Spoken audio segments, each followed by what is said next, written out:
আসসালামু আলাইকুম ওয়া রাহমাতুল্লাহ। আজ আমি এমন একটি বিষয় নিয়ে কথা বলবো যা আমাদের প্রত্যেকের জীবনের সঙ্গেই জড়িত। বিষয়টি হলো আমাদের বাবা-মাকে অবহেলা করা। বন্ধুরা, আমরা জীবনে অনেক কিছু হারালে আবার ফিরে পেতে পারি। টাকা হারালে উপার্জন করা যায়, চাকরি হারালে নতুন চাকরি পাওয়া যায়। কিন্তু বাবা-মা একবার চলে গেলে তাদের আর কোনোদিনই ফিরে পাওয়া যায় না। আজ আমরা অনেকেই ব্যস্ত। পড়াশোনা, চাকরি, ব্যবসা, বন্ধু সবকিছুর জন্য সময় আছে। কিন্তু যাদের জন্য আমরা আজ এই পৃথিবীতে এসেছি, সেই বাবা-মায়ের জন্য কি প্রতিদিন ৫ মিনিট সময় দিতে পারি? অনেক সময় মা ফোন করেন, আমরা বলি পরে কথা বলি। বাবা কিছু বলতে এলে বলি এখন ব্যস্ত আছি। কিন্তু একদিন এমন সময় আসবে যখন আর কোনোদিন ফোন আসবে না, আর বাবা-মাও কিছু বলতেও আসবেন না। তখন হাজারবার চাইলেও সেই মুহূর্ত আর ফিরে আসবে না।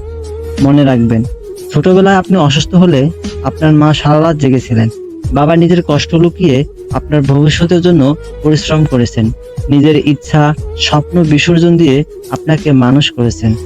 আজ যদি তারা বয়সের ভারে ধীরে হাঁটেন, একই কথা বারবার বলেন, অথবা আপনার উপর নির্ভরশীল হয়ে পড়েন, তাহলে বিরক্ত হবেন না। কারণ এক সময় আপনিও তাদের উপর শতভাগ নির্ভরশীল ছিলেন। ইসলামে বাবা মায়ের মর্যাদা অত্যন্ত মহান। আল্লাহ তাআলা আমাদের নির্দেশ দিয়েছেন তাদের সঙ্গে উত্তম আচরণ করতে, এবং এমনকি বিরক্তি প্রকাশ করে উফ শব্দটিও না বলতে। বন্ধুরা, যদি আপনার বাবা মা এখনো জীবিত থাকেন, তাহলে আজই তাদের কাছে যান, তাদের সঙ্গে কিছুক্ষণ বসুন, ভালোবেসে কথা বলুন, তাদের জন্য দোয়া করুন। যদি দূরে থাকেন, অন্তত একটি ফোন করুন।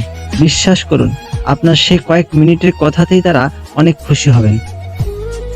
আর যদি আপনার বাবা মা পৃথিবীতে না থাকেন, তাহলে তাদের জন্য দোয়া করুন। আল্লাহর কাছে তাদের ক্ষমা ও তার জান্নাতের জন্য প্রার্থনা করুন।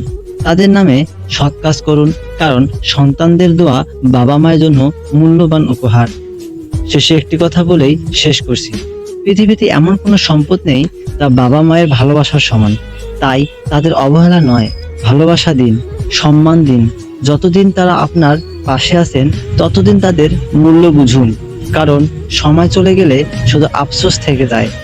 আল্লাহ আমাদের সবাইকে বাবা মায়ের যথাযথ সম্মান ও সেবা করার তৌফিক দান করুন। আমিন।